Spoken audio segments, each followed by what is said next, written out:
Amara Bennett is 24 years old with $50,000 in debts she never knew existed, a dead mother whose secrets multiply by the day, and a gorgeous Korean CEO who visits her gallery every week with his elegant male companion.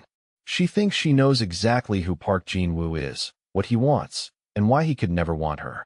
She is wrong about all of it.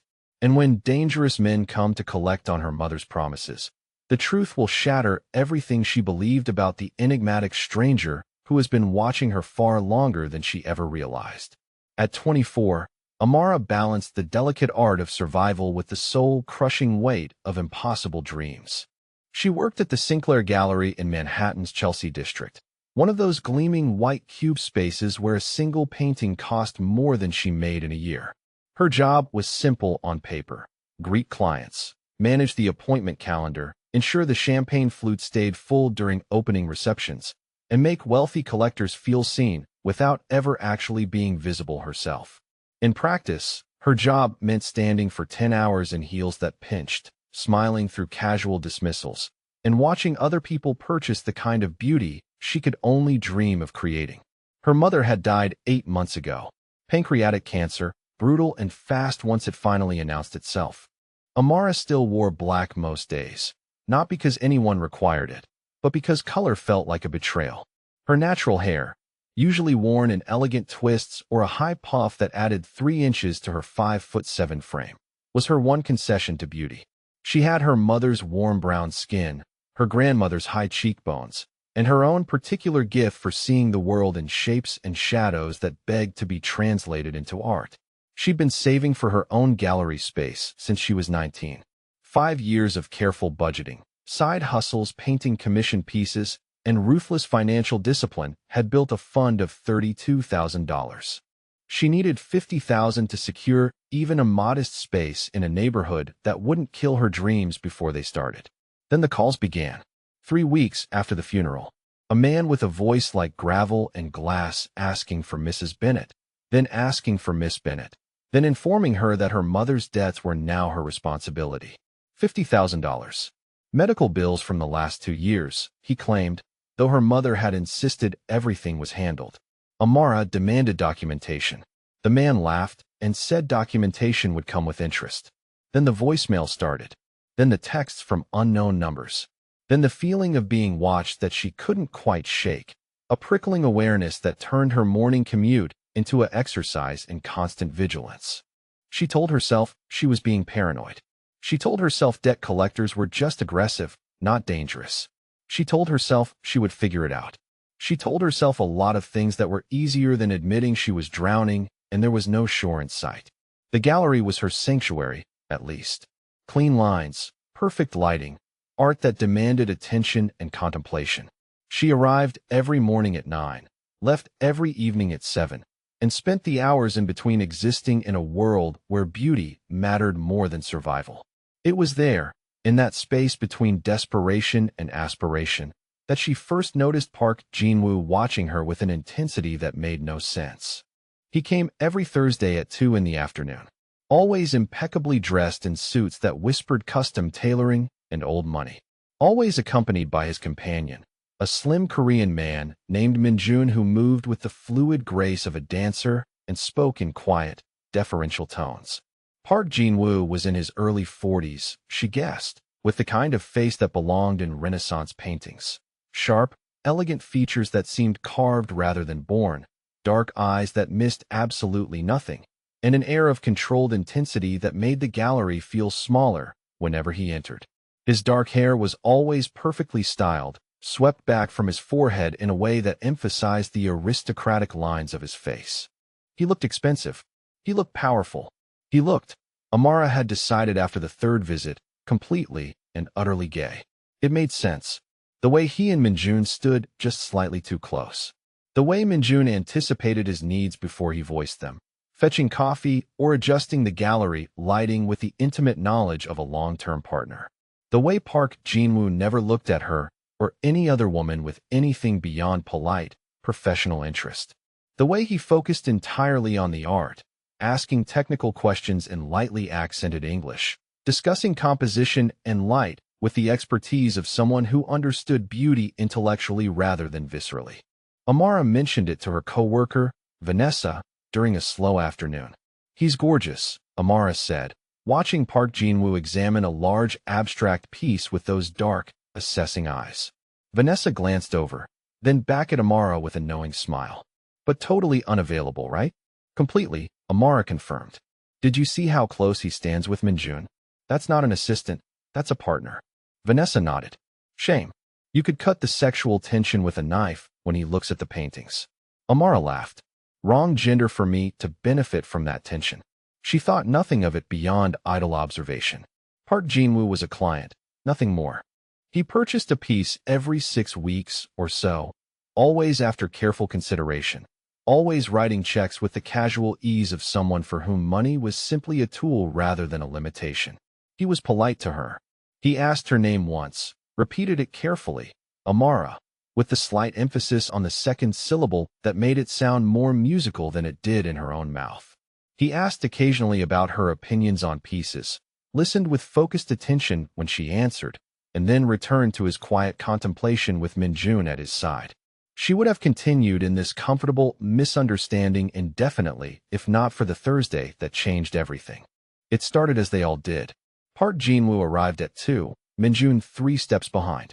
She greeted them with her professional gallery smile, offered champagne they declined, and returned to her desk to manage emails while they browsed. The gallery was quiet, only 2 other clients examining pieces on the far wall.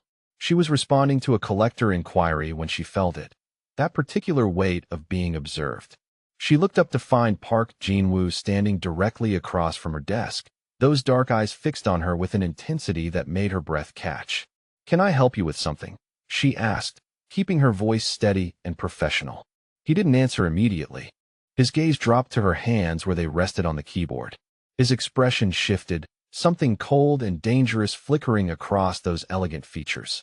"When did that happen?" he asked, and his voice was quieter than usual, controlled in a way that suggested barely leashed fury. Amara followed his gaze to her wrist. The bruise. She'd forgotten about it in the rhythm of work, the way pain became background noise when you carried enough of it. 4 days ago, outside her apartment, the debt collector had grabbed her. Not hard enough to hurt, just hard enough to make a point. His fingers had been thick and strong, and they'd left their impression in shades of purple and sickly yellow that her concealer couldn't quite hide. "I'm clumsy," she said automatically, pulling her sleeve down. The lie tasted bitter but familiar. "It's nothing." Park Jin-woo's jaw tightened. His hands, resting on the edge of her desk, flexed once. When he spoke, his voice was even quieter, even more controlled. "How long has someone been putting their hands on you?" It wasn't a question. The certainty in his tone suggested he already knew the answer and was simply waiting for her to confirm it. Amara felt her throat tighten. She barely knew this man. He was a client. A gay client with his own life and his own concerns. She had no reason to confide in him, and every reason to maintain the professional distance that kept her employed. "I don't know what you mean," she said, meeting his eyes with what she hoped was convincing confusion. "I bumped into a door frame. I'm tired and clumsy, and that's all it is." Park Jin-woo held her gaze for a long moment. Then he reached into his jacket pocket and withdrew a business card. Heavy stock, black with silver lettering. He placed it on her desk with careful precision. "When you're ready to stop handling it alone," he said quietly, "call me." His English was perfect, barely accented, but there was something in his phrasing that suggested thoughts translated from another language. "I can help." Amara stared at the card without touching it. "Why would you help me?" she asked before she could stop herself. "You don't even know me." His expression didn't change, but something in his eyes softened fractionally. "Let's just say I have experience with recognizing when someone is in trouble they didn't choose," he said. "And I have resources that can make certain kinds of trouble disappear." There was something in the way he said disappear that sent a cold shiver down her spine. Not fear exactly. Something more complex. Recognition, maybe, that this elegant man in his expensive suit was far more dangerous than his refined appearance suggested. Minjun appeared at his elbow, murmured something in Korean. Park Jin-woo nodded, then looked back at Amara. "Think about it," he said. Then he turned and walked toward the exit with Minjun following, leaving her alone with a business card and the uncomfortable awareness that someone had seen through her carefully maintained facade. She should have thrown the card away. should have recognized the danger of accepting help from a stranger, no matter how wealthy or apparently well-intentioned. Instead, she slipped it into her wallet where it sat like a small, heavy promise she wasn't ready to examine. The next 72 hours taught her exactly how much trouble she was actually in. The debt collectors stopped calling. Instead, they started showing up outside her apartment at night, near the subway entrance on her morning commute. Once, standing across the street from the gallery, watching her through the floor-to-ceiling windows with predatory patience. The man from the phone calls, she assumed, though she'd never seen his face. He was thick-built and mean-looking, with the kind of casual menace that suggested violence was simply another tool in his kit. Vanessa noticed. "You okay?" she asked during a quiet moment. "You seem jumpy." Amara forced a smile. "Just tired. Bad sleep." Vanessa didn't look convinced, but didn't push. Amara was grateful. She didn't know how to explain that she was being hunted by debts she didn't understand, by men who seemed to know her schedule better than she did, by a problem that was growing teeth and showing them more boldly with each passing day. Thursday arrived again. 2 in the afternoon. Park Jin-woo entered the gallery with Min-jun, and Amara felt something in her chest unclench slightly. Ridiculous to feel safer because a client was present. Ridiculous to think that a gay CEO and his partner could offer any real protection against the kind of men who left bruises as warnings. But she felt it anyway, that small easing of the constant tension that had become her baseline. He approached her desk immediately. His dark eyes scanned her face, her posture, the defensive hunch of her shoulders she hadn't realized she'd adopted. "Have you thought about my offer?" he asked without preamble. Amara opened her mouth to deflect, to maintain the professional distance that had served her well for 24 years. Then she saw him, the debt collector, standing outside the gallery, visible through the glass, staring directly at her with cold calculation. Park Jin-woo followed her gaze. His entire demeanor changed in an instant. The polite, refined gallery patron disappeared. What replaced him was something colder, harder, infinitely more dangerous. His hand moved to his jacket, and Amara realized with distant shock that he was reaching for something. A phone, she hoped. A weapon, she suspected. Min-jun appeared at his side immediately, said something sharp in Korean. Park Jin-woo responded in the same language, his tone clipped and commanding. Then he looked back at Amara. His expression was still hard, still dangerous, but his voice when he spoke was almost gentle. "How long has he been following you?" 3 days, Amara whispered. Her professional mask had cracked completely. She was terrified and she could no longer pretend otherwise. "He calls. He shows up. He knows where I live." Park Jin-woo's jaw tightened. "Is he the one who hurt you?" She nodded.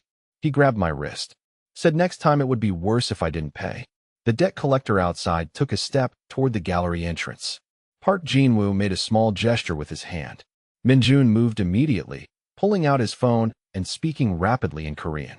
Within 30 seconds, a black car pulled up to the curb. 2 men emerged, both dressed in dark suits, both moving with the controlled precision of trained professionals. They approached the debt collector. Whatever they said made the man's face go pale. He backed away, hands raised, then turned and walked quickly down the street. Park Jin-woo turned back to Amara. "You're not safe," he said flatly. "Not here, not at your apartment, not anywhere he knows to find you. You have 2 choices. Call the police and hope they care about debt collection harassment, or accept my help." His dark eyes held hers. "I'm not asking for anything in return except your trust. Will you let me protect you?" Amara's hands were shaking. Her entire world felt like it was tilting sideways. This man, this stranger she'd assumed was gay and uninvolved, and simply a wealthy art patron, was offering her safety. And he was offering it with the casual certainty of someone who had the power to deliver on that promise. She thought about her mother, about dying alone in a hospital bed with debts that multiplied in the shadows, about secrets that had followed her into death and wrapped around her daughter like chains. "Yes," Amara said. Her voice was steadier than she felt. "Please help me." Park Jin-woo didn't waste time. Within the hour, Amara found herself being escorted to a black car by Min-jun while Park Jin-woo made a series of phone calls in rapid Korean. The debt collector had disappeared, but the men who'd confronted him remained visible, stationed at intervals along the street like silent sentinels. She should have felt afraid. Instead, She felt something closer to relief, that bone-deep exhaustion that comes when you finally stop pretending you can handle something alone.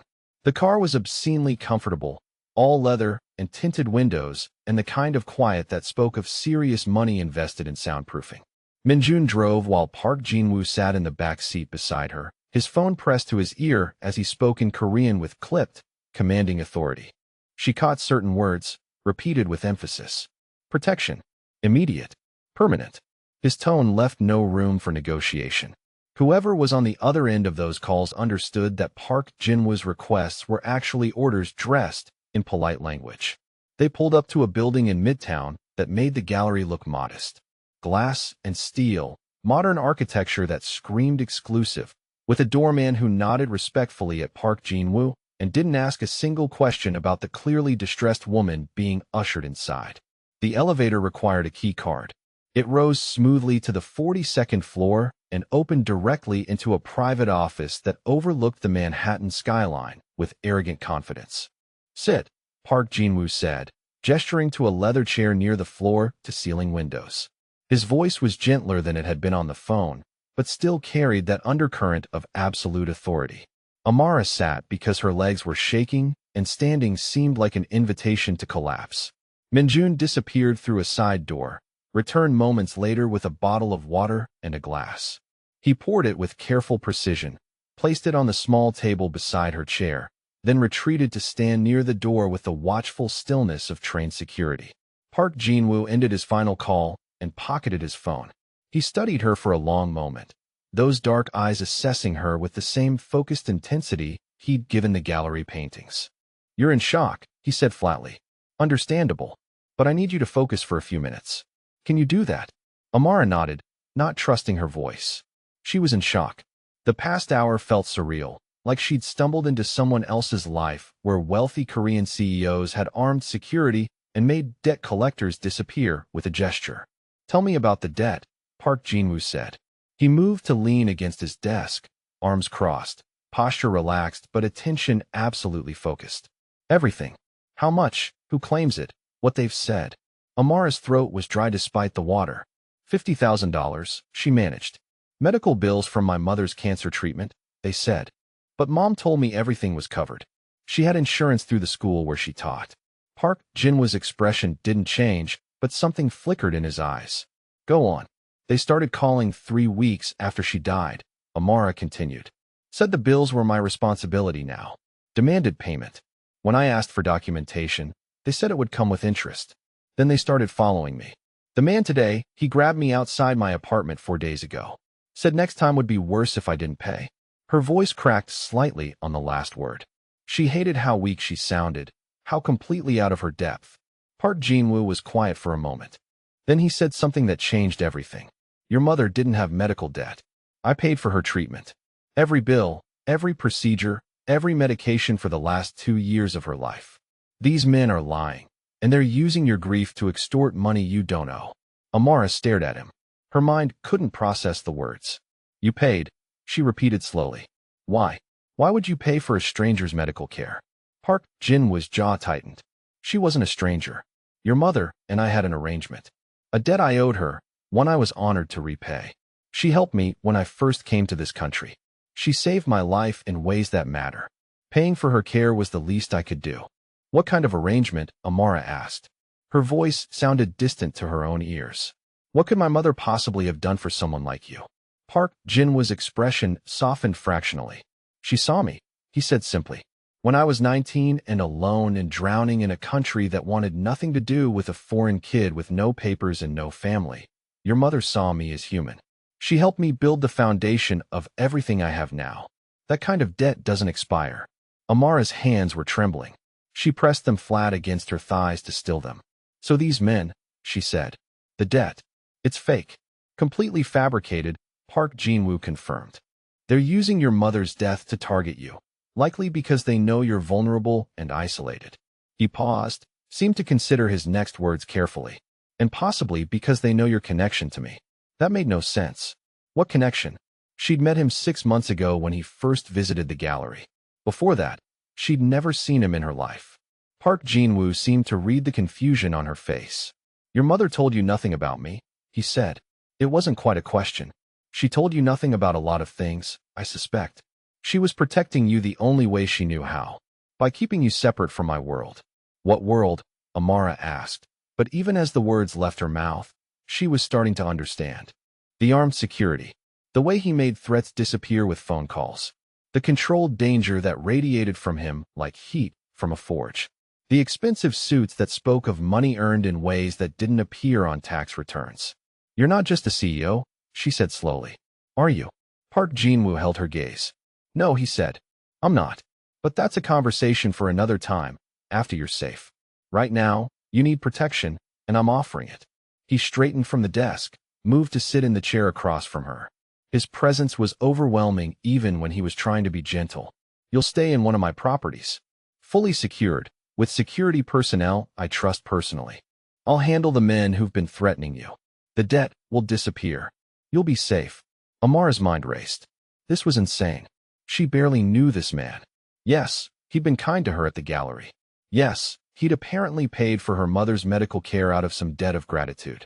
But accepting his protection meant entering a world she didn't understand, becoming dependent on someone whose real business she could only guess at. I can't, she said. Her voice was steadier now, even if her hands weren't. I appreciate the help today, but I can't be kept by you. I'm not some damsel who needs rescuing. I'll figure this out on my own. Park Jinwoo's expression hardened. You'll figure it out on your own, he repeated, and there was something dangerous in his tone now. Like your mother tried to figure out her cancer on her own before I intervened. Like you've been figuring out these debt collectors on your own while they escalate from phone calls to physical intimidation. He leaned forward slightly. I respect your independence, Amara. But independence doesn't stop a bullet or prevent a kidnapping. Pride is a luxury you currently cannot afford. The words hit like a slap. Amara felt tears prick her eyes and blinked them back furiously. She wouldn't cry. Not here. Not in front of this dangerous stranger who somehow knew her mother's secrets. You don't understand, she said, her voice tight. I've spent my entire life working for everything I have. I've never taken charity. I've never been anyone's burden. If I accept this, what does that make me? It makes you smart, Park Jinwoo said quietly.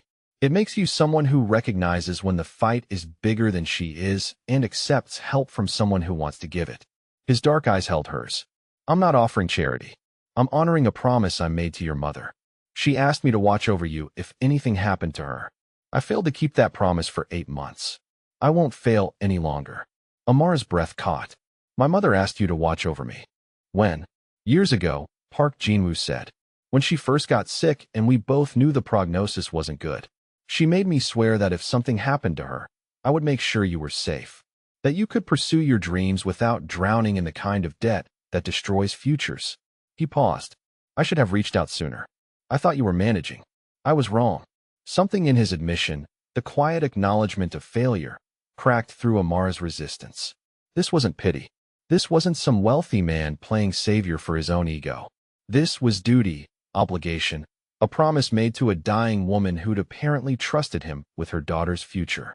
Amara thought about her mother, about the secrets she'd kept, about dying without telling Amara any of this, about trusting a stranger more than her own child with the truth. What do you want in exchange? Amara asked. Her voice was barely above a whisper. Park Jinwoo didn't hesitate. Your safety, your trust, your word that you'll follow security protocols and let me do what I do best, which is protect people I care about. Nothing else. No obligation beyond staying alive. The simplicity of it was almost harder to accept than if he'd demanded something concrete. Amara looked down at her hands, at the bruise on her wrist that had started this entire cascade. She thought about her apartment, about walking home in the dark wondering if the debt collector would be waiting, about lying awake listening for footsteps in the hallway, about the constant, grinding fear that had become her normal. She thought about her mother asking this man to protect her daughter and trusting him to keep that promise. Okay, she said quietly. Okay, I'll accept your help. For now, until this is handled. Park Jinwoo's expression didn't change, but she caught something in his eyes. Relief, maybe, or satisfaction. He stood, offered his hand to help her up. She took it, felt the warmth and strength of his grip, the calluses that suggested he'd earned his power with more than just money. Minjun will take you to the penthouse, Park Jin-woo said. You'll have your own suite, full privacy. I'll arrange for your belongings to be collected from your apartment. He paused. You'll be safe there, Amara. I give you my word. She nodded, not trusting herself to speak. He'd called her by her first name, that slight musical emphasis on the second syllable that made it sound like something precious. The penthouse was in a building even more exclusive than his office, the kind of place where the elevator required both a key card and a fingerprint scan. It opened directly into a sprawling space that made Amara's breath catch.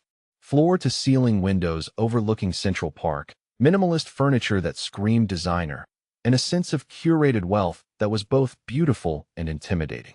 Minjun showed her to a guest suite that was larger than her entire apartment, with a bathroom done in Italian marble and a walk-in closet that echoed emptily. Mr. Park will be back this evening, Minjun said in his quiet, accented English. If you need anything, press the intercom. I'll be in the security office. He gestured to a small panel by the door. You're completely safe here. The building has military-grade security and Mr. Park's personal team monitors, all access points. Amara nodded mutely. Minjun offered a small, professional smile and left her alone in luxury that felt like a cage, albeit a very comfortable one. She sat on the edge of the massive bed and let herself shake. The adrenaline was wearing off, leaving behind the crash of exhaustion and overwhelm. She was in a stranger's penthouse, a stranger who'd known her mother, a stranger who was clearly dangerous despite his refined exterior. A stranger who was gay and had a partner and was offering protection out of obligation to a dead woman's last request.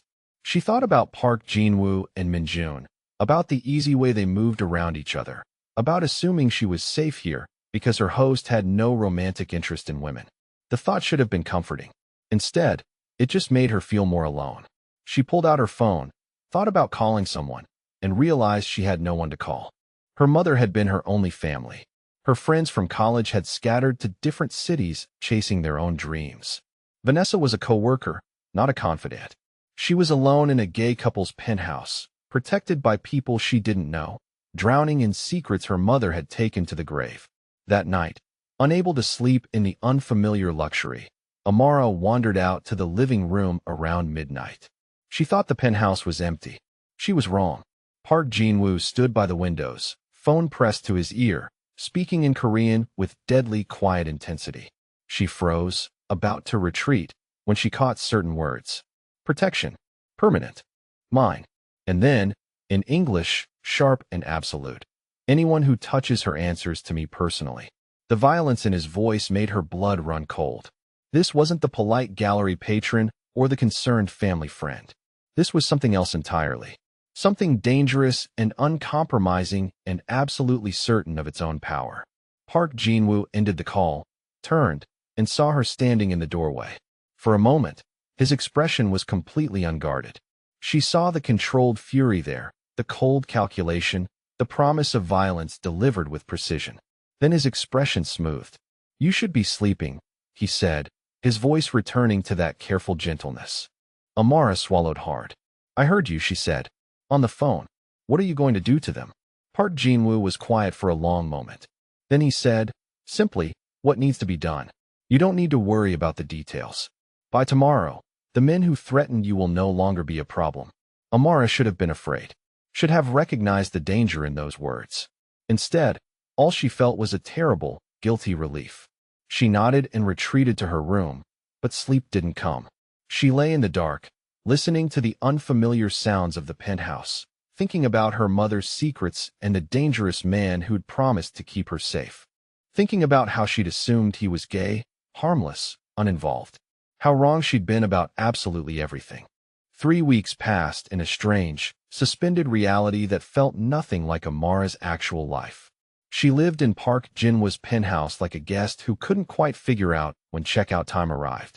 Her belongings had been collected from her apartment, the lease terminated, her security deposit returned with interest she was fairly certain had been added by Park Jin-woo himself.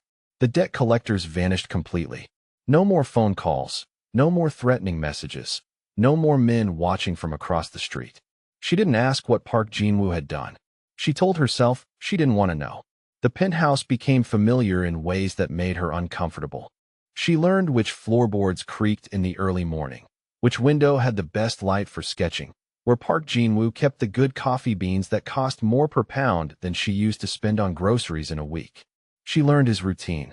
He left for the office by 7, returned around 8 in the evening, spent an hour in his study handling what she assumed was business, then emerged for dinner. Sometimes he ate alone. More often, recently, he asked if she'd join him. The dinners were the strangest part.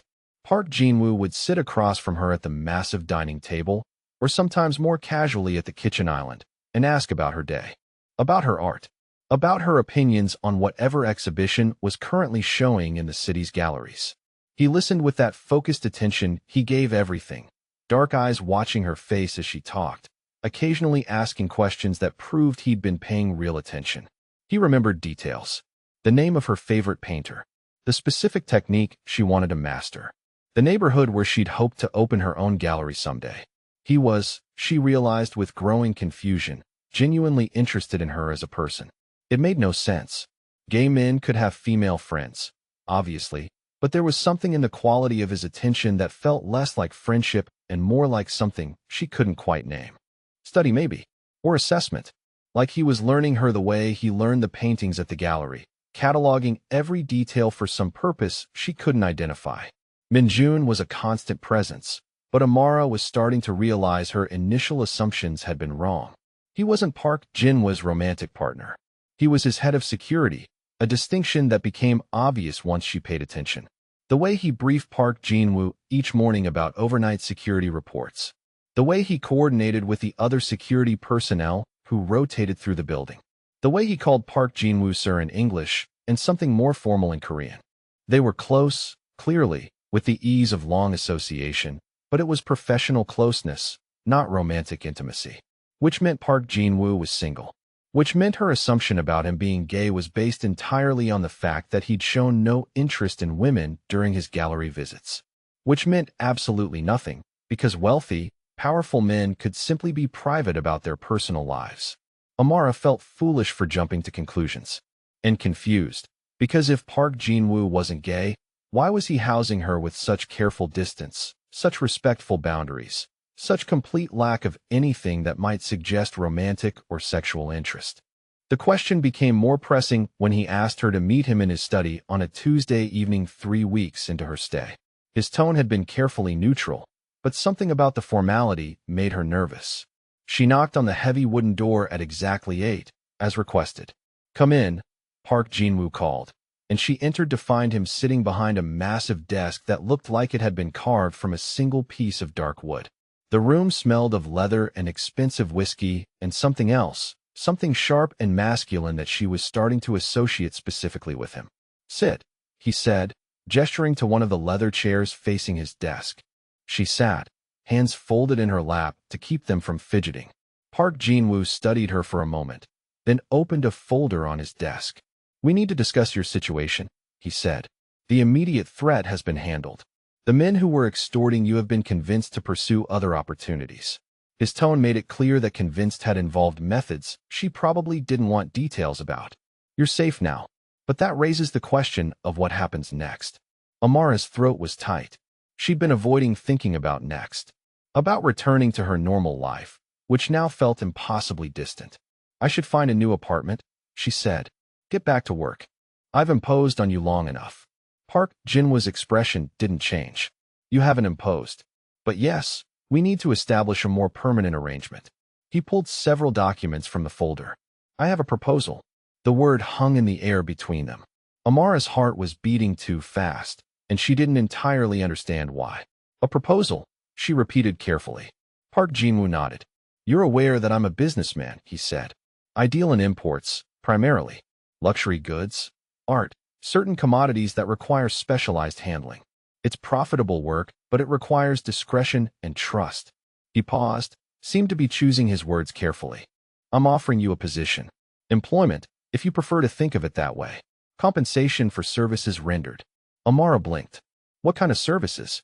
Park Jin-woo's dark eyes held hers. "You continue living here, in security I control. You maintain absolute discretion about my business and the people you might encounter in my world. You act as my companion at certain social functions where appearing as an established, stable man is professionally advantageous. In exchange, I provide full room and board, a salary of $100,000 per year, and funding for your gallery. All of it. Location, inventory, operating costs. Whatever you need to make your dream real. The numbers made her dizzy. $100,000 a year. Full funding for her gallery. It was everything she'd been working toward, handed to her on a silver platter. It was also, she realized with cold clarity, a cage. However comfortable, however generous, it was still trading her independence for his protection and money. What's the catch? She asked. Her voice was steadier than she felt. There's always a catch. Park Jin-woo leaned back in his chair. The catch, he said, is that you belong to me. Not in any romantic or physical sense, he added quickly, and something flickered across his face that might have been regret. But in terms of loyalty, of trust, you don't question my business. You don't involve yourself in matters that don't concern you. You follow security protocols without argument. And if anyone asks, you tell them you're under my protection and they should direct all inquiries to me personally. So I become your property, Amara said. The words came out harder than she intended. A kept woman with a fancy title and a salary that makes it feel less like prostitution. Park Jin-woo's jaw tightened. That's not what this is. I'm offering you safety and opportunity. I'm asking for loyalty and discretion in return. Nothing more. His voice was controlled, but she heard the edge beneath it. I have no intention of touching you, Amara. You're not here for my pleasure. You're here because I made a promise to your mother, and I keep my promises. The words shouldn't have stung. They were exactly what she should want to hear. Professional boundaries, clear expectations, no sexual pressure from a man who had all the power in their relationship. Instead, she felt something twist in her chest, something that felt uncomfortably like disappointment. Why, she asked. Why go to all this trouble? Why offer me so much? You barely know me. Park Jin-woo was quiet for a long moment. When he spoke, his voice was softer. Your mother saved my life, he said. Not metaphorically. Literally. When I was 19 and alone in this country, drowning in systems designed to destroy people like me, she saw me. She helped me get papers. She helped me find work. She convinced people to give me chances I didn't deserve based on credentials I didn't have. Everything I built, every success I've achieved, started with her kindness. He paused. She asked me to watch over you, to make sure you had the opportunities she couldn't provide. This is me honoring that request. Amara felt tears prick her eyes. Her mother had never mentioned any of this, had never told her about the Korean teenager she'd helped, about the life she'd saved, about the powerful man she'd trusted with her daughter's future. It was so like her mother, to keep secrets while arranging everything behind the scenes, to protect Amara by keeping her separate from complicated truths. And now that complicated truth was sitting across from her, offering everything she'd ever wanted in exchange for loyalty to a man she barely understood. I need time to think, Amara said. This is a lot. Park Jin-woo nodded. You have 24 hours, he said. After that, I need your decision. If you refuse, I'll set you up in a safe apartment, provide 6 months of living expenses, and step back. You'll be on your own, but you'll be safe. If you accept, he paused, if you accept, you're mine. Under my protection, under my authority, part of my world. There's no halfway with this, Amara. Either you trust me completely, or you walk away completely. The finality of it made her chest tight. She stood, legs shaky, and left the study without another word. In her room, she sat on the edge of the bed and stared at nothing. $100,000 a year. A fully funded gallery. Safety. Opportunity. Everything she'd worked for handed to her on a platter. All she had to do was give up her independence, pledge loyalty to a dangerous man, and become part of a world she didn't understand. She thought about her mother dying without telling her any of this. Thought about the debt collectors who'd targeted her because of connections she didn't know existed. Thought about Park Jin-woo standing by the windows promising violence against anyone who touched her. Thought about the careful distance he maintained, the respect he showed, the way he listened when she talked about art like her opinions actually mattered. She thought about going back to her old life. Working at the gallery for peanuts. Saving for decades to afford a space of her own. Always looking over her shoulder wondering if new threats would emerge from her mother's hidden past. Being alone in a city that ate people alive. Maybe morality was a luxury she couldn't afford. Maybe independence was overrated when the alternative was security and opportunity.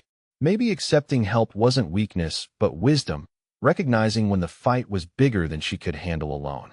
The next evening, she knocked on Park Jin-woo's study door at exactly 8. He opened it, his expression carefully neutral. His expensive suit was slightly rumpled, suggesting he'd been working all day. His dark eyes searched her face. "Have you decided?" he asked. Amara took a breath. "I accept," she said. "Your terms. Your protection. All of it. I accept." Something in Park Jin-woo's expression shifted. Relief, she thought, and satisfaction, and something deeper, something that looked almost like possessive pleasure. He stepped aside to let her enter.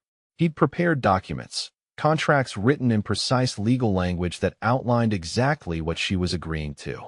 She read every word, signed on every line marked with a small red tab. When she finished, Park Jin-woo countersigned, then locked the documents in his desk safe. "Welcome to my world," he said quietly. His hand reached out, almost touched her shoulder, then dropped. "You won't regret this, Amara. I'll make sure of it." She nodded, not trusting her voice. She'd just signed away her independence to a man she'd thought was gay 3 weeks ago. A man who was clearly far more dangerous than his refined exterior suggested. A man who'd known her mother in ways Amara was only beginning to understand. She should have felt trapped. Instead, she felt oddly safe, like she'd finally stopped fighting alone. The weeks that followed fell into comfortable routine.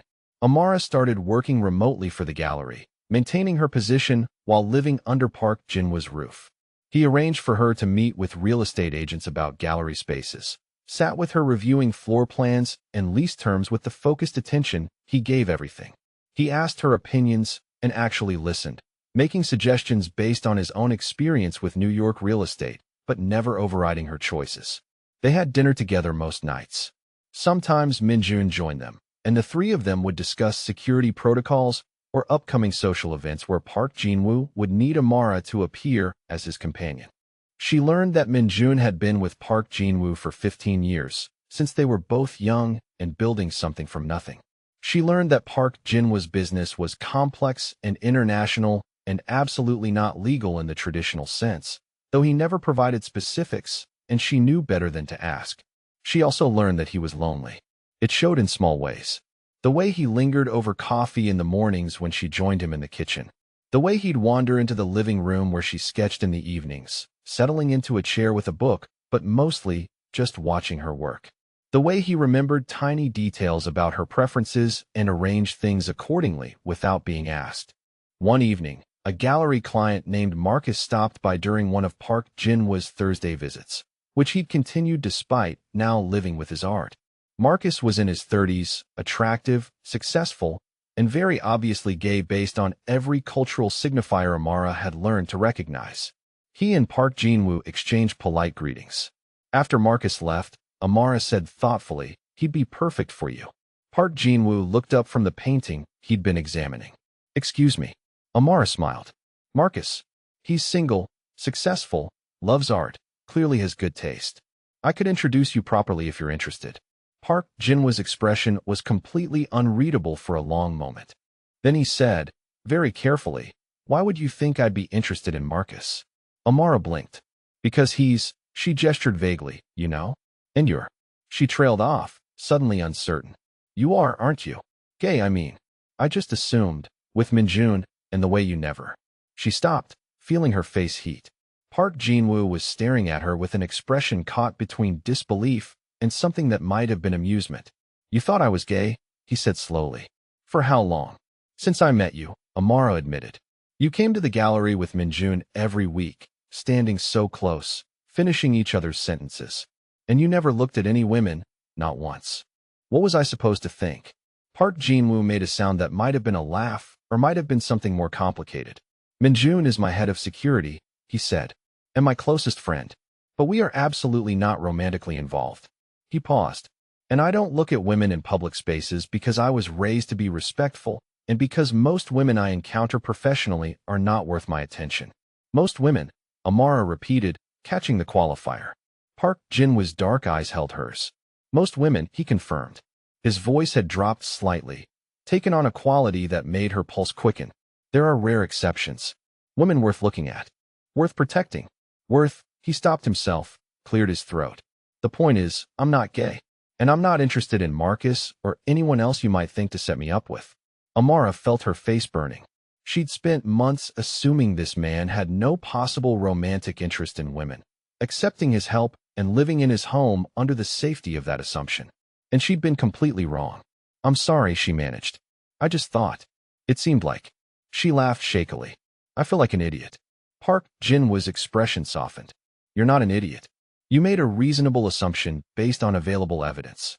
It just happened to be wrong. He turned back to the painting. Let's not discuss it further. But Amara couldn't stop thinking about it. If Park Jin-woo wasn't gay, if he was single and straight, and keeping her in his home with such careful distance, what did that mean? What were the boundaries of their arrangement really? And why did the idea that he might be attracted to women, might be attracted to anyone, make her chest feel tight with something uncomfortably like jealousy? That night, unable to sleep, she wandered into Park Jin-woo's study. She knew she shouldn't be there. It felt like a violation of the trust he'd placed in her. But she was looking for answers to questions she couldn't articulate, trying to understand the man who'd upended her entire life. The study was dark, lit only by city light filtering through the windows. She moved carefully, not touching anything, just looking. The photo album was on a lower shelf, leather-bound and clearly old. She opened it carefully. Pictures of a much younger Park Jin-woo, probably late teens or early 20s, in Korea based on the backgrounds. And with him, a little girl. She appeared in photo after photo, maybe 6 or 7 years old, with Park Jin-woo's same sharp features and dark eyes. They were clearly siblings, and clearly devoted to each other based on the way he held her, the way she smiled up at him like he was her entire world. Amara flipped through the pages. The photos progressed chronologically. Park Jin-woo getting older, the little girl growing into a young teenager. Then the photo stopped. The rest of the album was empty. She understood. The sister he'd mentioned. The one who died.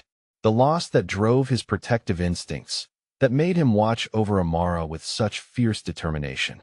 She closed the album carefully and left the study, her heart aching for the young man who'd lost his sister and spent the rest of his life trying to save everyone else to make up for the one person he couldn't save. She understood him better now. And understanding made everything more complicated.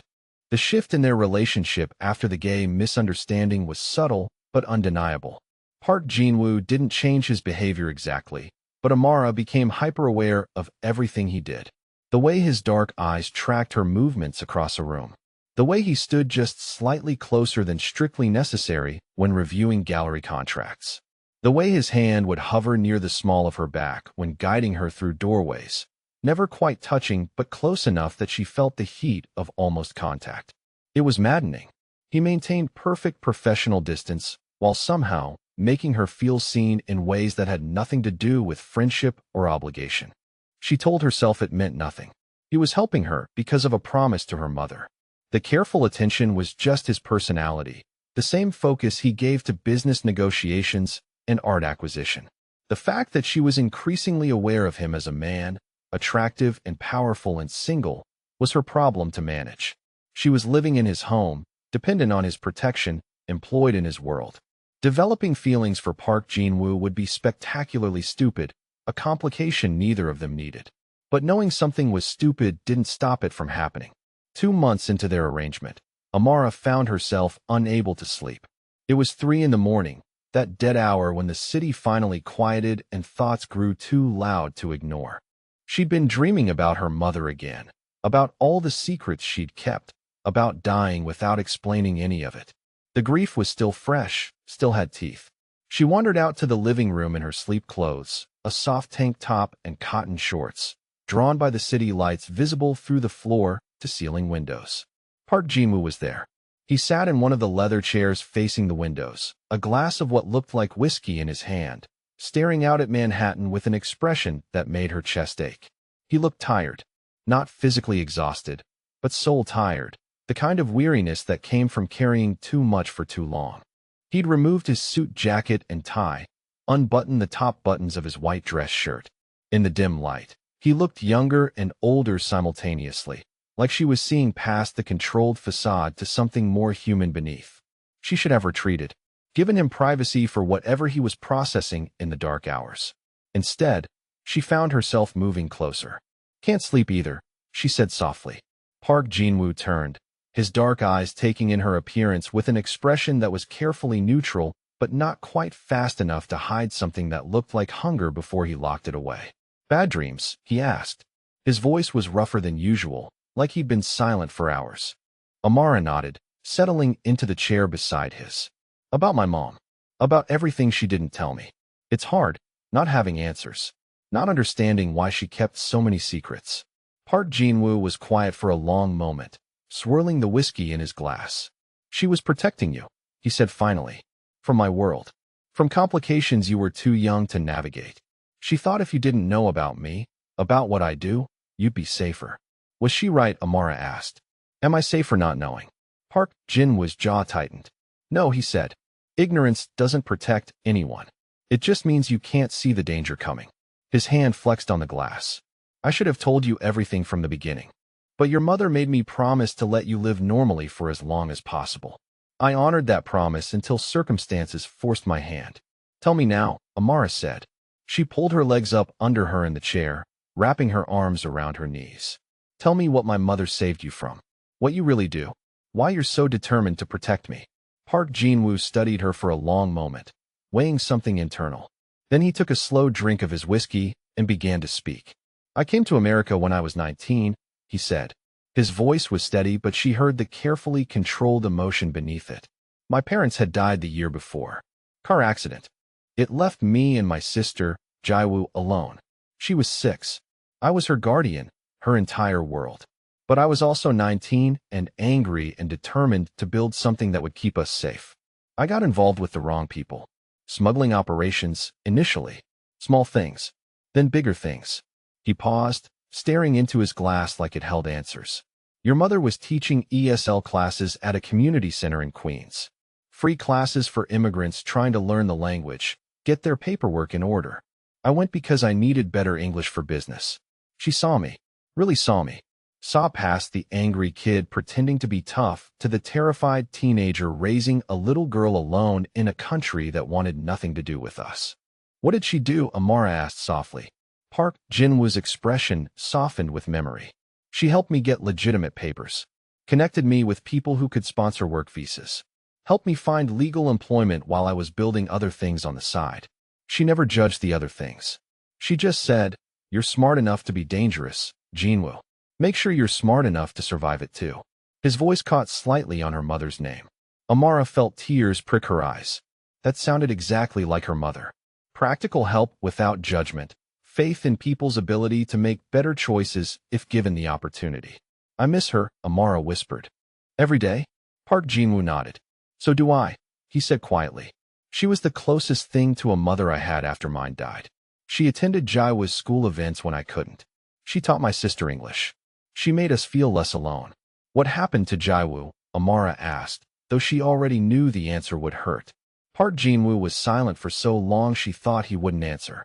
Then he said, in a voice carefully emptied of emotion, "She died when she was 15. I was 28. I'd built my business by then. Legitimate operations and less legitimate ones, carefully separated. I had money, power, respect. I thought I'd made us safe."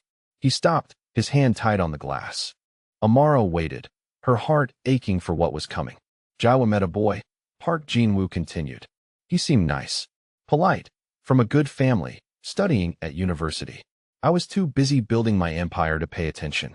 Too focused on making money and securing territory to notice my baby sister was in trouble." His voice was flat now, reciting facts to keep emotion at bay. He started controlling her. Where she went, who she talked to, what she wore. Classic abuse patterns. But she hid it well because she was ashamed. And I was too blind to see. Amara's throat was tight. "Jinwoo," she said softly, using his given name for the first time. "You don't have to tell me this." He shook his head. "Yes, I do. You need to understand why I am the way I am.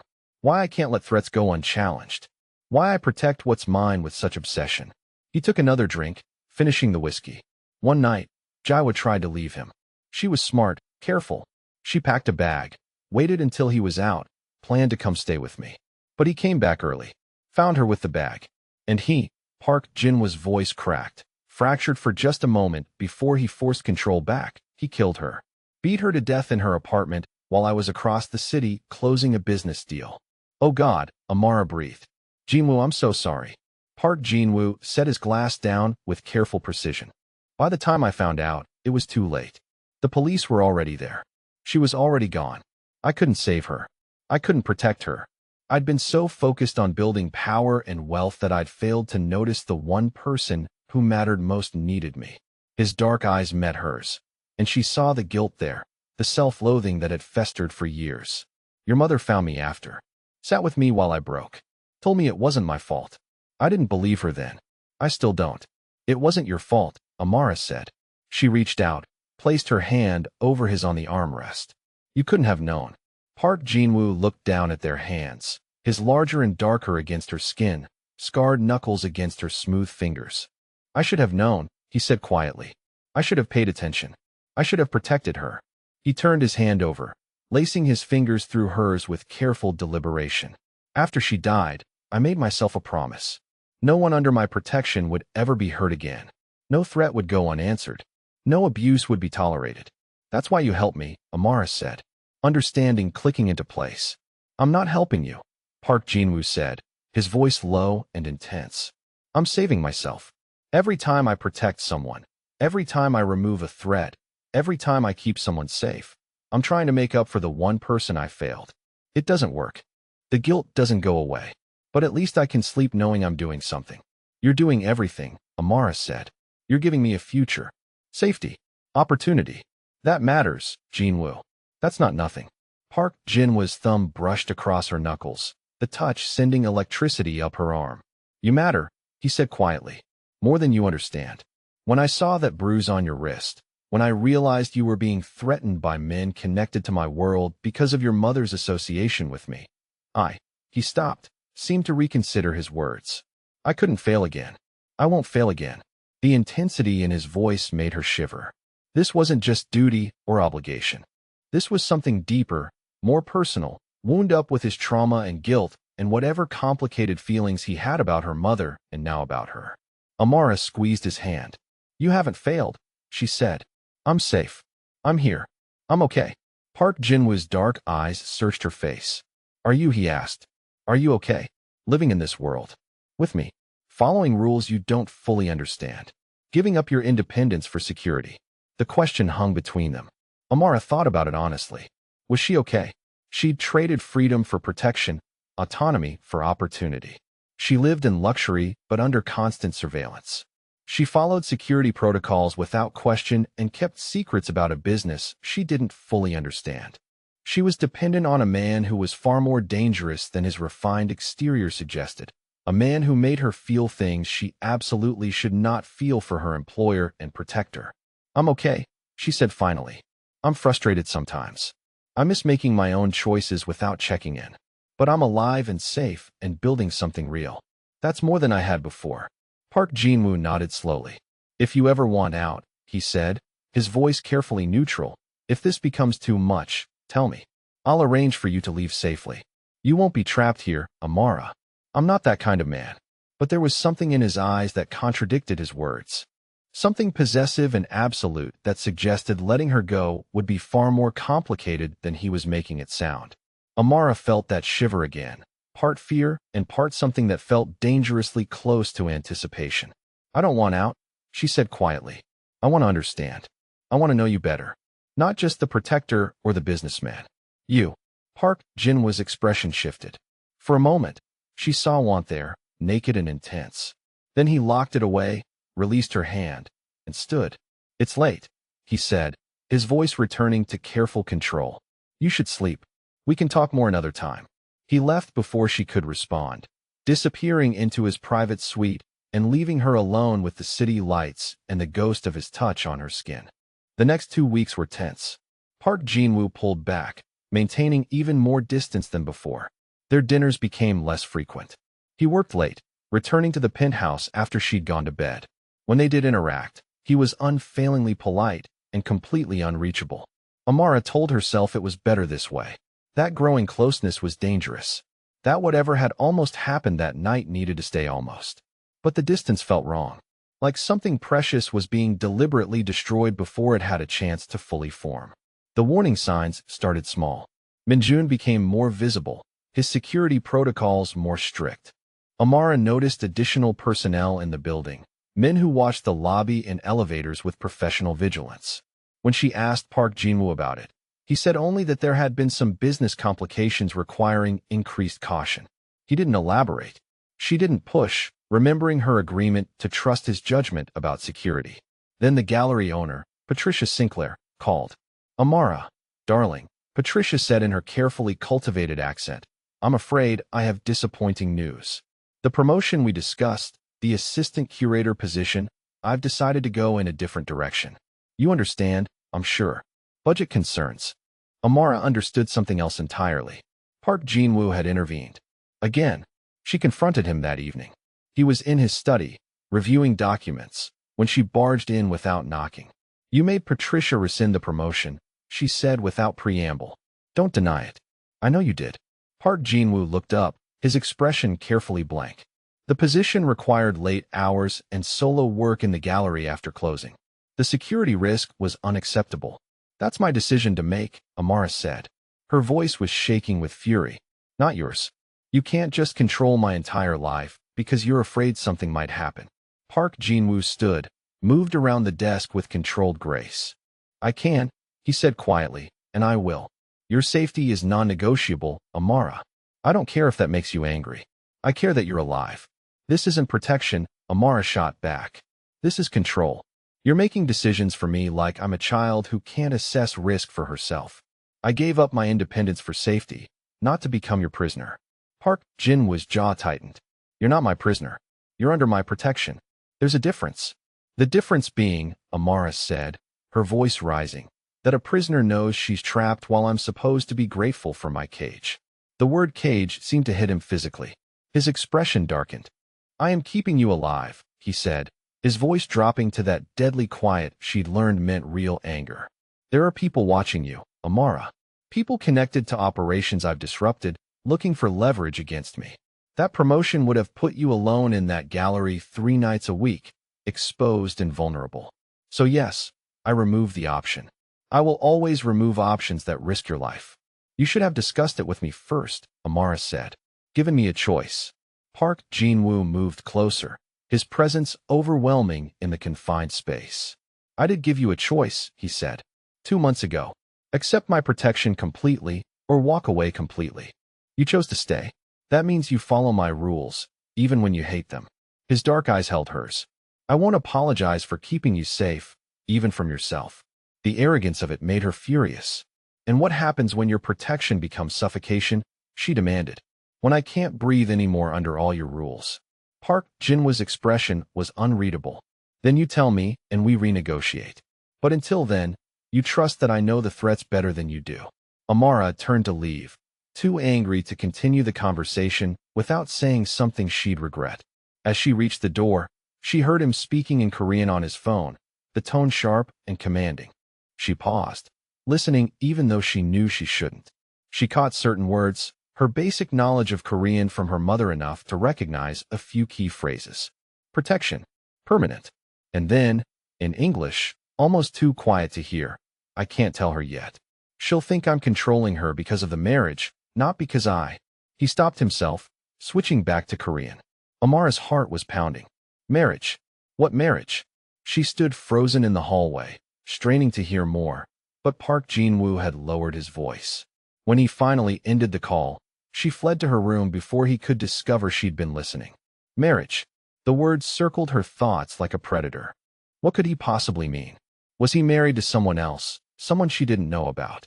Was that why he maintained such careful distance despite the obvious attraction between them?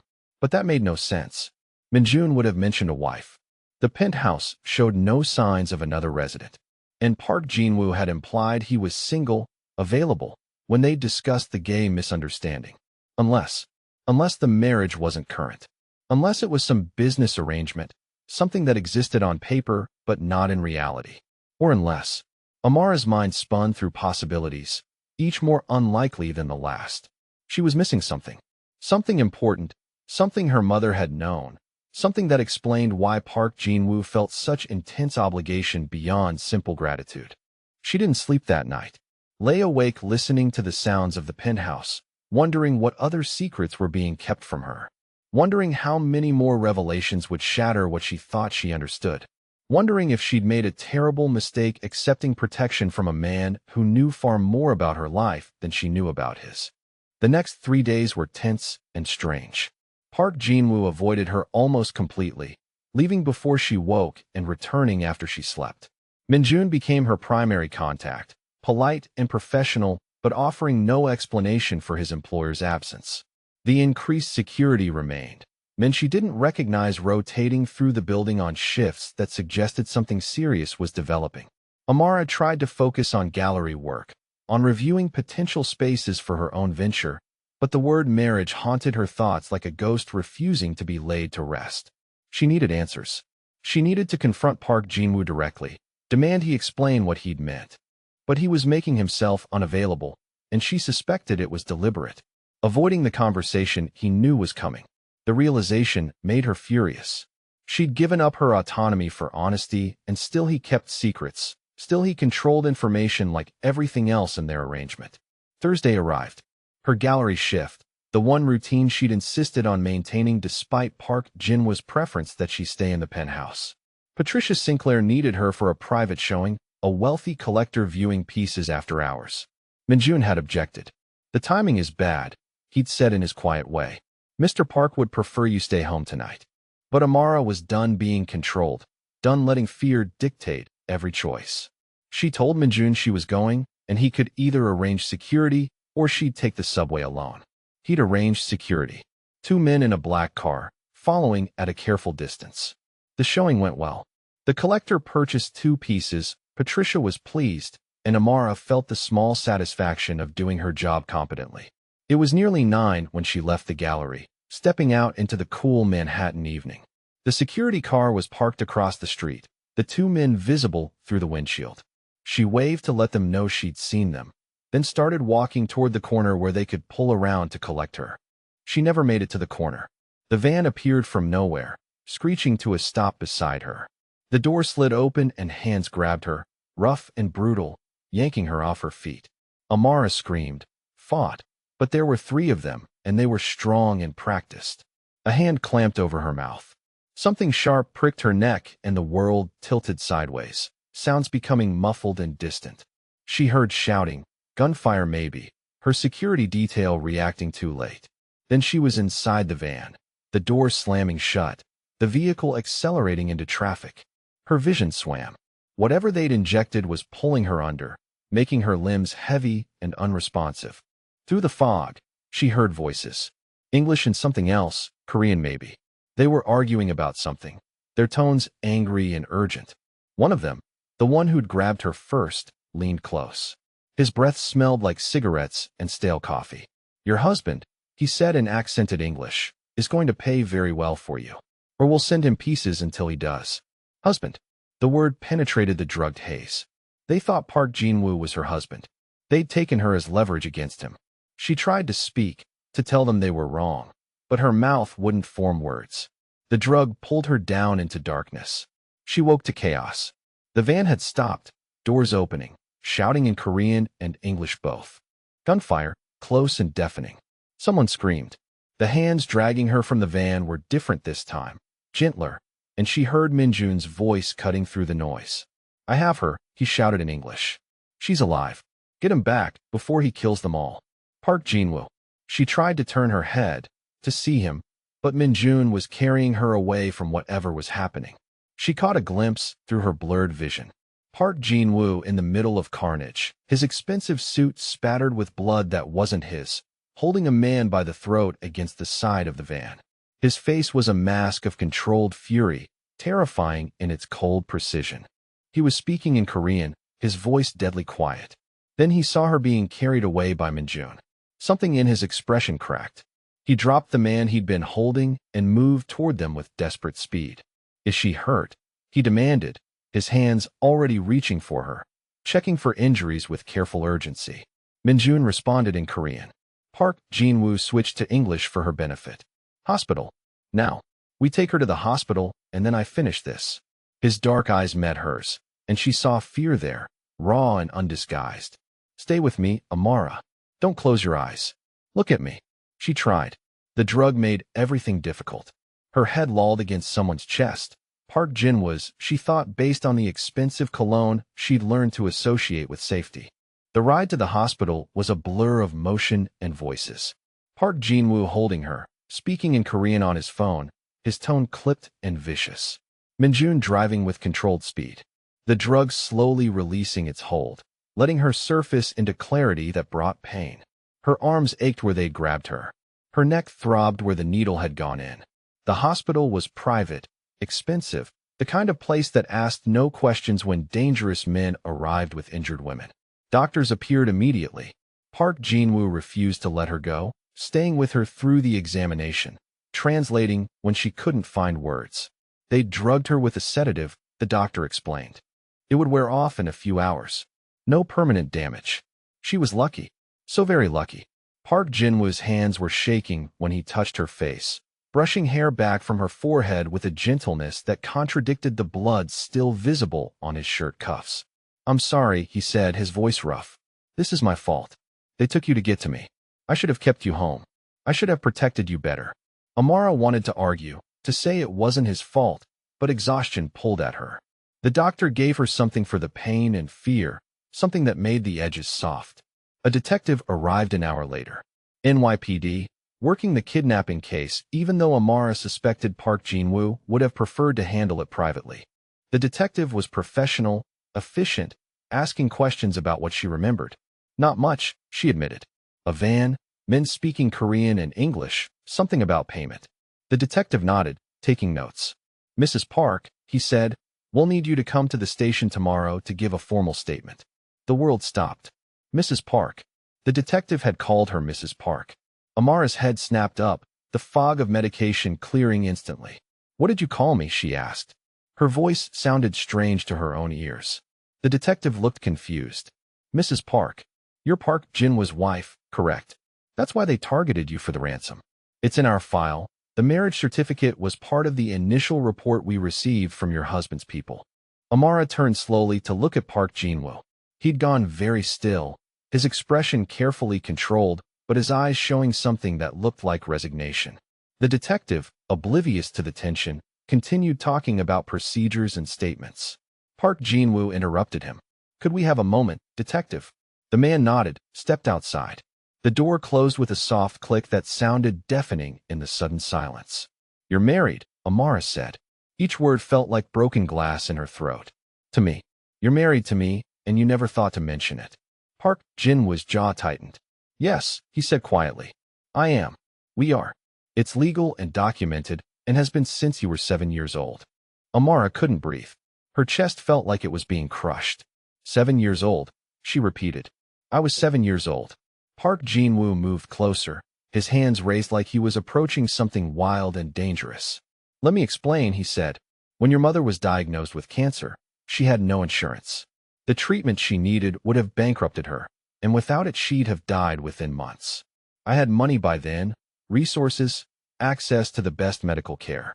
But insurance companies don't cover non-family members, not for cancer treatment.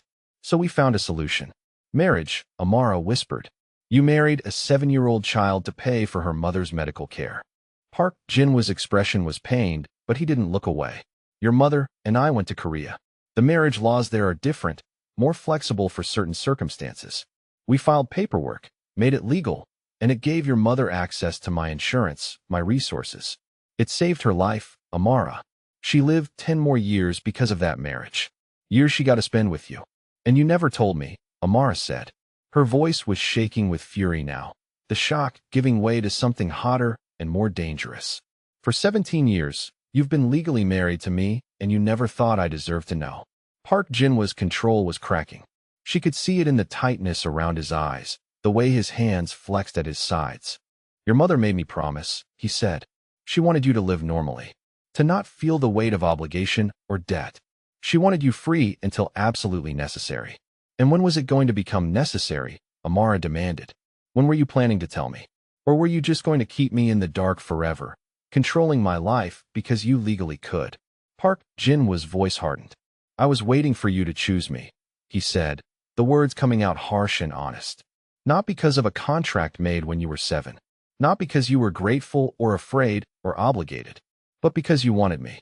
Because we built something real between us. He ran a hand through his hair, disrupting its perfect styling. I wanted you to fall in love with me before you knew you were already bound to me. The admission hung between them. Amara felt tears streaming down her face, hot and angry. You let me think you were gay, she said. You let me assume we were just friends, just employer and employee. You've been lying to me from the first moment we met. Every conversation, every dinner, every time you touched me or looked at me or made me feel. She choked on the words. You were lying. I never lied, Park Jin-woo said. His voice was quiet but intense. I just didn't tell you everything. There's a difference.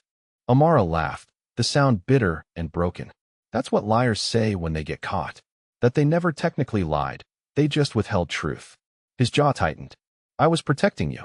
From my world. From obligations you didn't choose. From danger you didn't deserve. You were controlling me, Amara shot back. Using a marriage I didn't know about to justify decisions I never got to make. Those men tonight, they called you my husband. They knew. How many other people know I'm married to you while I'm walking around completely ignorant? Park Jin-woo's expression darkened. My enemies knew, he said flatly. That's why they targeted you tonight. Word got out about 6 months ago that Park Jin-woo had a legal wife in America. It made you a target. Made you leverage against me. 6 months ago, Amara said slowly. Right when the debt collectors started calling. Park Jin-woo nodded. They were testing, seeing if you were vulnerable, if you knew about our connection. When they realized you were isolated and ignorant, they escalated. I intervened before they could hurt you. But I should have told you then. Should have explained everything. His voice cracked slightly. I was selfish. I wanted more time before you looked at me the way you're looking at me now. And how am I looking at you? Amara asked. Like I'm a stranger, Park Jin-woo said quietly. Like I'm the enemy. Like everything between us was a lie. His dark eyes held hers. But it wasn't a lie, Amara. My protection was real. My care was real. Everything I feel for you is real, marriage certificate or not. I've been in love with you since you were 17 and your mother brought you to visit, since you looked at the art in my office with such hunger and understanding. I've waited 7 years for you to grow up, to be ready, to maybe see me as something other than your mother's friend or your protector. Amara felt like she was drowning. He loved her, had loved her for years, apparently. And she was legally his wife, had been since childhood. And none of it mattered because it was all built on lies and manipulation and secrets her mother had kept. I can't, she whispered. I can't process this. I can't be here with you right now. Park Jin-woo nodded, his expression closing off. I'll arrange for annulment proceedings, he said, his voice carefully empty. You'll be free of the marriage within a few months. I'll still handle the men who took you tonight. You'll still be safe. But you don't have to stay bound to me. His hands clenched at his sides. You never had to, Amara. The marriage was a legal formality to save your mother. Nothing more, unless you wanted it to be. And what if I wanted it to be something? Amara asked, the words escaping before she could stop them. What if part of me was falling for you, for the man I thought you were? How do I separate what's real from what's obligation now? How do I trust anything you say when you've been keeping this secret the entire time? Park Jin-woo's expression cracked completely, showing naked pain. You don't, he said roughly. You can't. I destroyed that trust by not telling you from the beginning. He moved toward the door, stopped with his hand on the handle. I'll give you space. Time to process. When I come back, the threats will be eliminated and you can decide what you want. Annulment, or, he stopped, shook his head. Just decide what you want, Amara. Whatever it is, I'll give it to you. That's the only promise I can make that's worth anything. He left. The door closed behind him with terrible finality. Amara sat alone in the hospital room, legally married to a man she barely understood, targeted by enemies she'd never known she had, surrounded by the ruins of every assumption she'd made about her life. Her mother had married her off at 7 to save her own life. Park Jin-woo had kept that secret for 17 years. And somewhere in the chaos of lies and protection and manipulation, she'd started to care for him, maybe even love him, which made everything so much worse. 48 hours passed in a fog of processing and grief and confusion. Minjun brought Amara back to the penthouse from the hospital, installed her in her suite with gentle efficiency, and informed her that Park Jin-woo was handling the situation. The way he said handling made it clear that violence was involved, that people who dared to touch her were paying prices she probably didn't want to know about. She should have been horrified. Instead, she felt a savage satisfaction that scared her a little. They drugged her, threatened her, planned to hurt her to get to him. Let Park Jin-woo be the monster they'd created.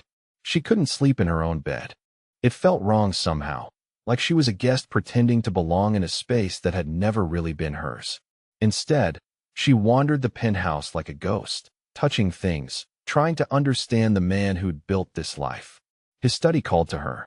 She'd avoided it since the night she'd found the photo album, respecting his privacy even when he hadn't respected her right to truth. But respect felt pointless now. He'd kept her in the dark for months while making life-altering decisions about her future. She had every right to understand who he really was. The study was immaculate as always, everything in its place with the precision she'd learned to associate with Park Jin-woo. She moved through it slowly, examining the books on the shelves, mostly Korean literature and business texts. The art on the walls, original pieces worth small fortunes. The desk, massive and imposing.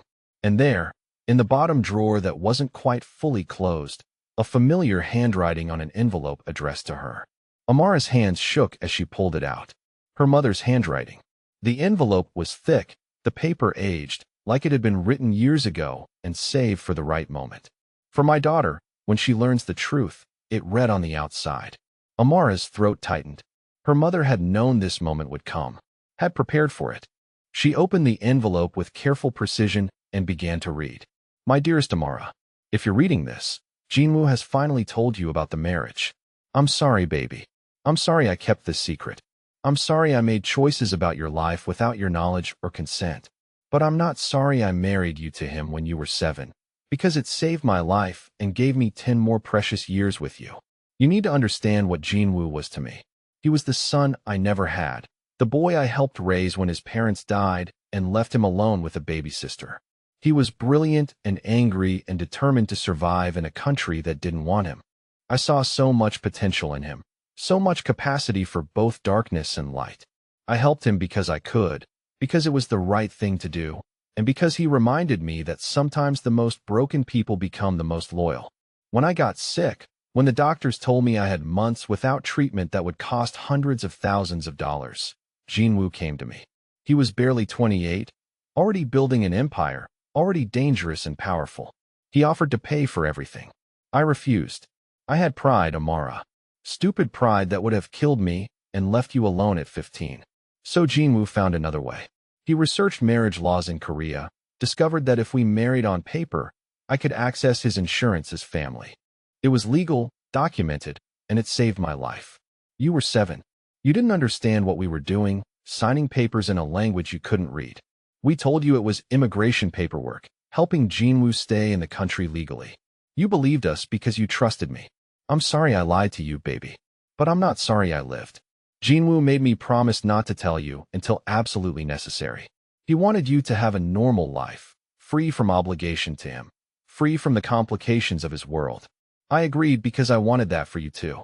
But I also saw something else. I saw the way he looked at you as you grew up, the careful distance he maintained, the absolute devotion in his eyes when you weren't watching. He loved you, Amara. Has loved you since you were 17 and came to visit me in the hospital, when you sat with him in the hallway and talked about art and dreams and the future. He never touched you inappropriately, never even hinted at his feelings. He waited, with the patience of a man who knew he had no right to want what he wanted. He waited for you to grow up, to finish school, to become your own person. And when your dreams started forming, when you talked about opening a gallery, he started planning how to make that happen without you ever knowing it was him helping. The debt collectors who came after I died, they weren't random. They were connected to Jin-woo's world, people who discovered the marriage certificate and tried to use you against him. He eliminated that threat and every other one that came near you. He protected you from shadows you never knew existed. If Jin-woo told you about the marriage, it means the secret became too dangerous to keep. It means his enemies figured out how to hurt him through you. Trust him, baby. I know it's hard. I know you're angry and betrayed and confused. But trust that everything he's done has been to keep you safe and free. Trust that his love is real, even if the circumstances of your marriage are complicated. The marriage is legal. It gives you rights to everything he's built. But Jinwoo will never force you to stay. If you want an annulment, he'll arrange it immediately. He's not that kind of man. But if you're reading this and you've started to care for him, if you've seen past the dangerous exterior to the broken man beneath who's spent his whole life trying to save people because he couldn't save his sister, then consider giving him a chance. He's a good man, Amara. A dangerous man, yes. A man who's done terrible things in service of his empire. But a good man nonetheless. He could have had anyone. He chose to wait for you. That has to mean something. I love you, baby. I'm sorry I left you with this mess. But I'm not sorry I trusted Jinwoo with your future. He'll spend the rest of his life earning that trust, if you let him. Always, Mom. Amara read the letter 3 times, tears streaming down her face. Her mother had known, had understood Jinwoo's feelings, and trusted him anyway. Had believed he would protect her daughter with his life. And she'd been right. He had.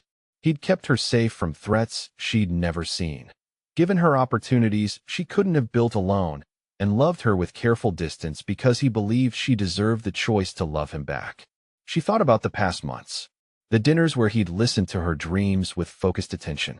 The way he'd funded her gallery without asking for anything in return except her safety. The vulnerability he'd shown when talking about his sister. The controlled fury when she'd been threatened. The desperate fear in his eyes when Minjun had carried her away from the kidnapping. The broken confession that he'd wanted her to choose him freely. He'd been 17 years old when he married her to save her mother. He'd waited 7 more years before even considering acting on feelings he had no right to have. He'd protected her, funded her dreams, and asked for nothing except her trust and safety. And when she'd demanded the truth, when she'd accused him of lying and controlling her, he'd offered immediate annulment. Freedom. The choice he'd always wanted her to have. She loved him. The realization was sudden and absolute. She loved Park Jinwoo, dangerous criminal and devoted protector. The man who'd thought he was unworthy of love and had loved her anyway from a careful distance. She loved him, and she wanted to keep him, and she needed to tell him before he walked away, forever thinking she hated him. The penthouse door opened. Amara heard it from the study, heard Minjun's quiet voice and Park Jinwoo's exhausted response in Korean. She moved to the doorway and saw him. He looked wrecked. His suit was rumpled and stained, his face showing bruises and cuts that suggested he'd been in the middle of physical violence, not just directing it. His dark eyes were hollow with exhaustion and something that looked like resignation. He saw her and stopped moving. "You're still here," he said quietly. "I thought you might have left." Amara shook her head. "Where would I go?" she asked. "This is my home." Park Jinwoo's expression was unreadable. "Not anymore," he said. "I've arranged for a safe apartment in your name.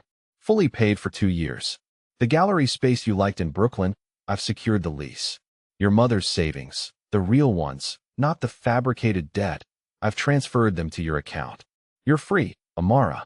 Completely free." She walked toward him slowly. He watched her approach like he was waiting for judgment, for sentencing, for the moment she'd confirm his worst fears about himself. She stopped close enough to see the blood on his collar, the exhaustion in every line of his body. "Is it done?" she asked. "The threats. The people who took me." Park Jinwoo nodded once. "Done," he confirmed. "They won't touch you again. No one will. I've made it very clear what happens to people who threaten what's mine." "What's yours?" Amara repeated. She pulled the letter from her pocket, held it up. "I found this. In your desk. My mother's letter." Park Jinwoo's eyes closed briefly. "I should have given it to you before," he said. "But I was afraid. Afraid you'd read it and think she was just making excuses for me. Afraid it wouldn't be enough to fix what I'd broken." "She thought you were a good man," Amara said softly. "She trusted you with my future." Park Jinwoo's jaw tightened. "Your mother saw the best in everyone. It was her greatest strength and her greatest flaw." Amara shook her head. "She saw the truth in you. The devotion. The protection. The love you were too honorable to act on." She stepped closer. "You've been my husband for 17 years. You could have told me when I turned 18, claimed me, used the legal rights you had. But you didn't. You waited for me to choose you freely." "I'm still waiting," Park Jinwoo said roughly. "But I understand if the answer is no." If you need the annulment. If you need distance from me and everything I represent. His dark eyes met hers. You deserve better than a marriage arranged by your mother to save her life. You deserve choice, Amara. Real choice. Then I'm choosing you, Amara said. The words came out steady and certain. I choose Park Jin-woo, my husband of 17 years who thought I believed he was gay, who protected me from shadows I never saw, who fell in love with me when I was too young and waited with inhuman patience for me to grow up, who eliminated threats against me with violence I probably don't want details about. I choose you, Jin-woo. All of you. The danger and the devotion and the darkness. Park Jin-woo's control shattered. His hands came up to frame her face with desperate gentleness, like he was afraid she'd disappear if he held too tight. You're sure? He asked, his voice raw. You're not choosing out of obligation or gratitude or fear. You're choosing me because you want me. Amara reached up, covered his hands with hers. I'm choosing you because I love you, she said. Because somewhere between thinking you were gay and learning you were my secret husband, I fell completely in love with you. Because you're mine, Park Jin-woo. You've been mine since I was 7 years old, and you married me to save my mother. I just didn't know it yet. The kiss was inevitable. Park Jin-woo pulled her close and claimed her mouth with desperate intensity, years of restraint breaking like a dam. His hands tangled in her hair, holding her exactly where he wanted her. The kiss tasted like relief and possession and promises finally allowed to be spoken. When they broke apart, both breathing hard, his forehead rested against hers. You're mine, he breathed. Say it. Say you're mine. I'm yours, Amara confirmed. Your wife. Your choice. Your future. She pulled back enough to meet his eyes. And you're mine. My husband. My protector. My love. All those years you waited, Jin-woo. You don't have to wait anymore. Park Jin-woo's dark eyes held hers with possessive intensity. I want to marry you again, he said. Not as children honoring your mother's wish. As adults choosing each other. Will you marry me, Amara? Really marry me? Make this real. She smiled through tears. We're already married. Legally, officially, for 17 years. He shook his head. Legally, yes. But I want you to choose it. To stand in front of people and say you want to be my wife. To wear my ring knowing what it means. To make vows you actually remember making. Yes, Amara said. Yes, I'll marry you. Again. For real this time. Park Jin-woo's expression transformed. Relief and joy and possessive satisfaction all mixed together. He kissed her again, softer this time, reverent. When they finally pulled apart, he said quietly, I'm not giving you up. Ever. You understand that. You're mine for life, Amara. Whatever that life brings. She understood. Understood she was committing to a dangerous man with dangerous enemies. Understood her life would never be simple or safe in the traditional sense.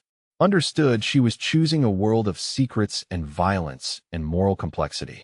But she also understood she was choosing a man who would burn down cities to keep her safe, who would give her everything she dreamed of and ask only for her loyalty in return, who loved her with devastating completeness. Good, she said, because you're mine too, and I don't share. 3 months later, they stood in a small private ceremony renewing vows they'd first made when she was 7 and he was 24. This time, Amara wore white and understood every word. This time, Park Jin-woo slipped a ring on her finger that marked her as his to anyone who looked. This time, they kissed as husband and wife chosen, not arranged. The gallery opened 2 months after that. Amara Bennett Park, the sign read, a compromise between her independence and his possessiveness. It was successful immediately, her eye for art and his connections creating something beautiful and profitable. She worked during the day, creating the life she'd always dreamed of. She came home to him at night, to the penthouse that was now truly theirs, and he showed her repeatedly that his careful distance had never been disinterest, but desperate restraint finally released. Minjun toasted at their ceremony, his rare smile genuine. To the woman who made him think she thought he was gay, he said in his quiet way, and to the man who waited 17 years for her to figure out the truth. Park Jin-woo had laughed, his arm around Amara's waist possessive and proud. She was worth waiting for, he'd said simply. She still is. Amara stood in her gallery 6 months after that. A painting she'd created herself displayed prominently. It showed a man in the shadows reaching toward light, protection and devotion visible in every brushstroke. Park Jin-woo came to stand beside her, studying the piece with the focused attention he gave everything she created. "Is this how you see me?" he asked quietly, as someone reaching for light. Amara leaned into him, his arm coming around her automatically. "I see you as someone who found light," she said. "Who chose it, who protected it, who built a life around it." She turned to look up at him. "You're not just reaching anymore, Jinwoo. You're home." His dark eyes held hers with devastating intensity. "I'm home," he agreed. His hand rested on her stomach, protective and possessive. "We're home. All of us." The future they were building, the family they would create, the life they'd chosen despite every complication and danger. She was no longer the struggling gallery assistant drowning in mysterious debt. She was Amara Bennett Park, wife of a dangerous man, artist in her own right, protected and cherished and loved beyond measure. She'd thought he was gay. She'd been married to him since childhood.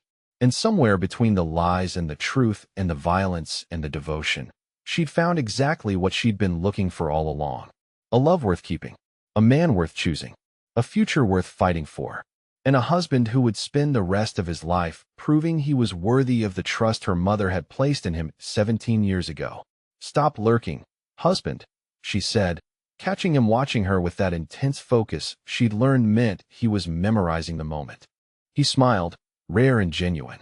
"I'm making sure you're real," he said, "that this isn't a dream I'll wake from." She reached up, pulled him down for a kiss that proved they were both very real. "I'm real," she murmured against his lips. "I'm yours. And you're mine. Forever." "Forever," Park Jinwoo agreed. And he meant it.